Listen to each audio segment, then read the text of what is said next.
بسم اللہ الرحمن الرحیم۔ حضرت جنید بغدادی رحمۃ اللہ علیہ حضرت سری سختی کے بانجے اور مرید ہیں۔ کسی شخص نے حضرت سری سختی سے سوال کیا کہ کبھی مرید کا درجہ مرشد سے بھی بلند ہو جاتا ہے؟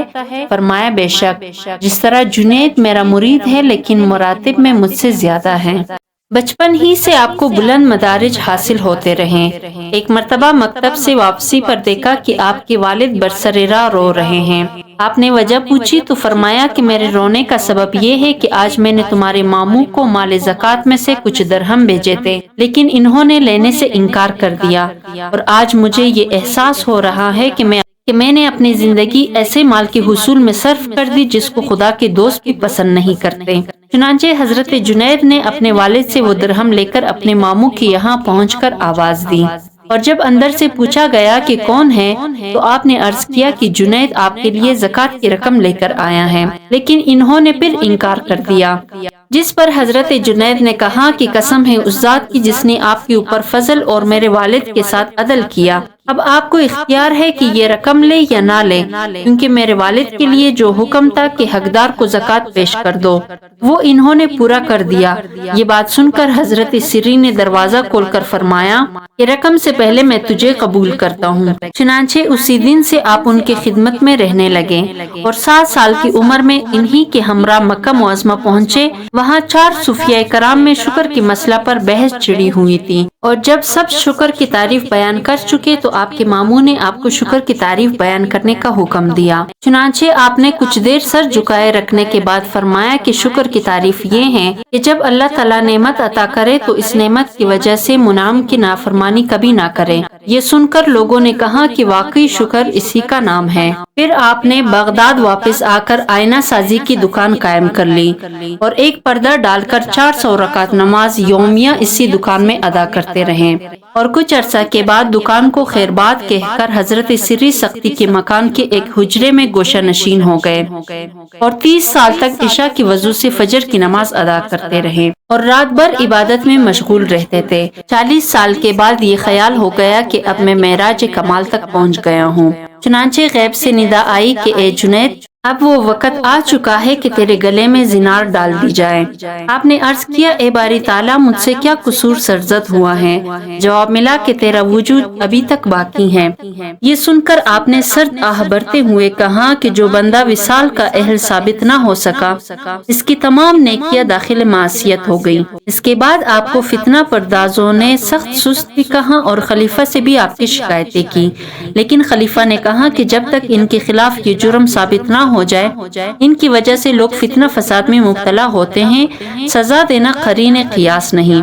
پھر ایک مرتبہ خلیفہ نے بغرض امتحان ایک حسین و جمیل کنیز کو لباس و زیورات سے مرصع کر کے یہ ہدایت کر دی کہ ان کے سامنے پہنچ کر نقاب الٹ کر یہ کہنا کہ میں ایک امیر زادی ہوں، اگر آپ میرے ساتھ ہم بستر ہو جائے تو میں آپ کو دولت سے نوازوں گی۔ اور واقعہ کی نوعیت معلوم کرنے کے لیے اس کنیز کے ہمراہ ایک غلام کو بھی بھیج دیا، اور جب اس کنیز نے خلیفہ کی ہدایت کے مطابق آپ کے سامنے اظہار مدعا کیا تو آپ نے سر جھکا کر ایک ایسے سرد آہ کھینچی کہ اس کنیز نے وہی دم توڑ دیا۔ اور جب غلام نے واپس آ کر خلیفہ سے واقعہ کی نوعیت بیان کی تو خلیفہ کو بہت صدمہ ہوا، کیونکہ وہ خود اس سے بہت محبت کرتا تھا، اور اس نے کہا کہ جو فعل میں نے اس کے ساتھ کیا تھا وہ نہ کرنا چاہیے تھا، جس کی وجہ سے مجھے یہ روز بد دیکھنا نصیب ہوا۔ پھر آپ کی خدمت میں پہنچ کر عرض کیا کہ یہ بات آپ نے کیسے گوارا کی کہ ایسے محبوب ہستی کو دنیا سے رخصت کر دیا؟ آپ نے جواب دیا کہ امیر المومنین کے حیثیت سے تمہارا فرض تو مومنین کے ساتھ مہربانی کرنا ہے، لیکن مہربانی کے بجائے تم نے میری 40 سالہ عبادت کو ملیامیٹ کرنا کیسے گوارا کر لیا؟ آپ فرمایا کرتے تھے کہ مجھے تمام مدارج صرف فاقہ کشی ترک کر دینا اور شب بیداری سے حاصل ہوئے۔ فرمایا کہ صوفی وہ ہے جو خدا اور رسول کی اس طرح اطاعت کرے کہ ایک ہاتھ میں قرآن ہو اور دوسرے میں حدیث، اور فرماتے تھے کہ میرے مرشد حضرت علی کے متبعین میں سے تھے، اور جب ان کی صفات کا تذکرہ کرتے تو لوگوں میں سماعت کی سکت باقی نہ رہتی۔ فرمایا کہ جب میں اس حقیقت سے آگاہ ہوا کہ کلام وہ ہے جو قلب سے ہو تو میں نے 30 سال کی نمازوں کا اعادہ کیا، اس کے بعد 30 سال تک یہ التزام کیا کہ جس وقت بھی نماز کے اندر دنیا کا خیال آ جاتا تو دوبارہ نماز ادا کرتا، اور اگر آخرت کا تصور آ جاتا تو سجدہ سہو کرتا۔ فرمایا کہ ایک مرتبہ میں نے ارادت مندوں سے کہا کہ اگر فرض نماز کے سوا نوافل بھی تمہیں نصیحت کرنے سے بہتر ہوتے تو میں ہرگز تمہیں نصیحت نہ کرتا۔ آپ صائم الدہر تھے لیکن مہمان کی آمد پر روزہ نہ رکھتے، اور فرماتے کہ مسلمان بھائیوں کی موافقت بھی روزہ سے کم نہیں۔ بلندی مراتب کے بعد سری سقطی رحمت اللہ علیہ نے آپ کو واعظ گوئی کا مشورہ دیا، تو آپ نے عرض کیا کہ آپ کی حیات میں واعظ گوئی مجھے اچھی نہیں معلوم ہوتی، لیکن اسی شب حضور اکرم صلی اللہ علیہ وسلم کو خواب میں دیکھا کہ آپ بھی واعظ گوئی کا حکم دے رہے ہیں، اور جس وقت حضرت سری رحمت اللہ علیہ سے خواب بیان کرنے کا قصد کیا تو آپ نے خواب سننے سے قبل ہی فرمایا کہ اب بھی تمہارا یہ خیال ہے کہ دوسرے لوگ تم سے واعظ گوئی کے لیے کہیں، آخر حضور اکرم صلی اللہ علیہ وسلم کے فرمان کے بعد تمہیں کیا عذر باقی رہ جاتا ہے؟ پھر آپ نے حضرت سری سے سوال کیا کہ یہ آپ کو کیسے علم ہو گیا کہ رات کو حضور اکرم صلی اللہ علیہ وسلم نے مجھے واعظ گوئی کا حکم دیا ہے؟ جواب دیا کہ آج شب کو میں نے باری تعالیٰ کو خواب میں یہ فرماتے ہوئے دیکھا کہ ہم نے محمد صلی اللہ علیہ وسلم کو بھیجا ہے کہ آپ جنید کو واعظ گوئی کی تاکید کر دیں۔ پھر حضرت جنید رحمت اللہ علیہ نے کہا کہ میں اس شرط پر واعظ کہہ سکتا ہوں کہ 40 افراد سے زیادہ کا مجمع نہ ہو۔ ایک مرتبہ دوران واعظ 40 افراد میں سے 22 پر غشی طاری ہو گئی اور 18 انتقال کر گئے۔ ایک مرتبہ واعظ گوئی کے دوران ایک آتش پرست مسلمانوں کے بیس میں حاضر ہوا۔ آپ نے عرض کیا کہ حضور اکرم صلی اللہ علیہ وسلم کا یہ فرمان ہے کہ مسلمان کی فراست سے بچتے رہو کیونکہ وہ خدا کی نور سے دیکھتا ہے۔ یہ قول سن کر آپ نے فرمایا کہ اس کا مقصد تو یہ ہے کہ تجھے مسلمان ہونا چاہیے۔ اس کرامت سے گرویدہ ہو کر وہ مسلمان ہو گیا۔ پھر کچھ عرصہ کے لیے آپ نے یہ کہہ کر واعظ گوئی ترک کر دی کہ خود کو ہلاکت میں ڈالنا پسند نہیں کرتا۔ کچھ دنوں کے بعد پھر سلسلہ واعظ شروع کر دیا، اور جب لوگوں نے وجہ پوچھی تو فرمایا کہ میں نے ایک حدیث میں یہ دیکھا کہ مخلوق میں سے بدترین فرد مخلوق کا کفیل بن کر واعظ گوئی کے ذریعہ ہدایت کا راستہ دکھائے گا۔ چنانچہ میں نے خود کو بدترین مخلوق تصور کیا، اس لیے پھر واعظ گوئی شروع کر دی۔ پھر کسی نے سوال کیا کہ آپ کو بلند مراتب کیسے حاصل ہوئے؟ فرمایا میں ایک ٹانگ سے 40 سال تک اپنے مرشد کے در پر کھڑا رہا ہوں۔ کسی نے حضور اکرم صلی اللہ علیہ وسلم کے ہمراہ حضرت جنید کو بھی خواب میں دیکھا، اور ایک شخص نے کوئی فتویٰ حضور صلی اللہ علیہ وسلم کے سامنے پیش کیا تو آپ نے حضرت جنید کی طرف اشارہ کر دیا۔ اس نے کہا کہ جب حضور خود تشریف فرما ہے تو دوسرے کی کیا ضرورت ہے؟ حضور اکرم صلی اللہ علیہ وسلم نے فرمایا کہ ہر نبی کو اپنی امت پر فخر ہے، لیکن مجھے اپنی امت میں جنید پر اس سے بھی زیادہ فخر ہے۔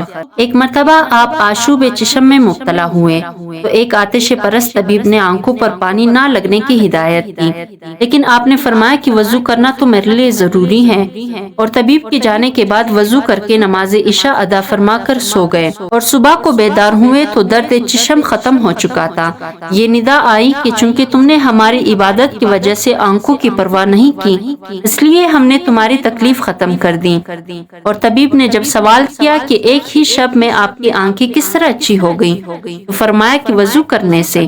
یہ سن کر اس نے کہا کہ در حقیقت میں مریض تھا اور آپ طبیب، یہ کہہ کر مسلمان ہو گیا۔ ایک دفعہ آپ کی ملاقات مسجد کے دروازے پر ایک معمر شخص کی صورت میں ابلیس سے ہو گئی تو آپ نے سوال کیا کہ آدم کو سجدہ نہ کرنے کی کیا وجہ تھی؟ اس نے جواب دیا کہ غیر اللہ کو سجدہ کرنا کب روا ہے؟ اس جواب سے آپ حیرت زدہ ہوئے تو غیبی آواز آئی کہ اس سے کہہ دو کہ تو کاذب ہے، کیونکہ بندے کو مالک کے حکم سے انحراف کی اجازت نہیں۔ چنانچہ ابلیس آپ کے غیبی الہام کو بام کر فوراً رفو چکر ہو گیا۔ ایک دفعہ کسی سائل نے آپ سے سوال کیا تو آپ کو یہ خیال پیدا ہوا کہ جب یہ شخص مزدوری کر سکتا ہے تو اس کو سوال کرنا جائز نہیں، لیکن اسی شب خواب دیکھا کہ سرپوش سے ڈھکا اور ایک برتن آپ کے سامنے رکھا ہوا ہے اور حکم دیا جا رہا ہے کہ اس کو کھالو۔ چنانچہ جس وقت آپ نے کھول کر دیکھا تو وہی سائل مردہ پڑا ہوا ہے۔ آپ نے فرمایا میں تو مردار خور نہیں ہوں، حکم ہوا پھر دن میں اس کو کیوں کھایا تھا؟ آپ کو خیال آ گیا کہ میں نے غیبت کی اور یہ اسی جرم کی سزا ہے۔ آپ فرمایا کرتے تھے کہ اخلاص کی تعلیم میں نے حجام سے حاصل کی، اور واقعہ اس طرح پیش آیا کہ مکہ معظمہ میں قیام کے دوران ایک حجام کسی دولت مند کی حجامت بنا رہا تھا۔ تو میں نے اس سے کہا کہ خدا کے لیے میرے حجامت بنا دے۔ اس نے فوراً اس دولت مند کی حجامت چھوڑ کر میرے بال کاٹنے شروع کر دیے اور حجامت بنانے کے بعد ایک کاغذ کی پڑیاں میرے ہاتھ میں دے دی جس میں کچھ ریزکاری لپٹی ہوئی تھی اور مجھ سے کہا کہ آپ اس کو اپنے خرچ میں لائیں۔ وہ پڑیاں لے کر میں نے یہ نیت کر لی کہ اب پہلے مجھے جو کچھ دستیاب ہوگا وہ بھی حجام کی نظر کروں گا۔ چنانچہ کچھ عرصہ کے بعد ایک شخص نے بصرہ میں اشرفیوں سے لبریز تیلی مجھ کو پیش کر دی۔ وہ لے کر جب حجام کے پاس پہنچا تو اس نے کہا کہ میں نے تو تمہاری خدمت صرف خدا کے لیے کی تھی اور تم بے حیا بن کر مجھے تیلی پیش کرنے آئے ہو۔ کیا تمہیں اس کا علم نہیں کہ خدا کے واسطے کام کرنے والا کسی سے کوئی معاوضہ نہیں لیتا؟ ایک مرتبہ حضرت سہل نے آپ کو تحریر کیا کہ خواب غفلت سے بچو کیونکہ سونے والا اپنا مقصد حاصل نہیں کر سکتا۔ جیسے کہ باری تعالیٰ حضرت داؤد علیہ السلام کو بذریعہ وحی آگاہ فرمایا کہ جو ہماری محبت کا دعوے دار ہو کر رات میں سوتا ہے وہ کاذب ہے۔ آپ نے جواب میں تحریر کیا کہ خدا کی راہ میں بیدار رہنا ہمارا ذاتی فعل ہے، لیکن ہمارے سونے کا تعلق خدا کے فعل سے ہے جو ہمارے فعل سے بدرجہ جہاں بہتر ہے۔ جیسے کہ ارشاد فرمایا، یعنی نیند ایک بخشش ہے خدا کی جانب سے اپنے دوستوں پر۔ سیدنا سری سفر حج کے دوران جب بغداد پہنچے تو آپ سے شرف نیاز حاصل کرنے حاضر ہوئے۔ آپ نے ان سے سوال کیا کہ آپ سید ہیں اور آپ کے جد اعلیٰ حضرت علی نفس اور کفار دونوں سے جہاد کیا کرتے تھے، اب آپ فرمائے کہ آپ نے کون سا جہاد کیا ہے؟ یہ سنتے ہی وہ مضطرب ہو کر رونے لگے اور عرض کیا کہ میرا حج تو یہی ختم ہو گیا، اب آپ مجھے ہدایت فرمائیں۔ آپ نے فرمایا کہ تمہارا قلب خانہ خدا ہے، اس میں کسی دوسرے کو جگہ نہ دو۔ یہ سن کر ان کا وہی انتقال ہو گیا۔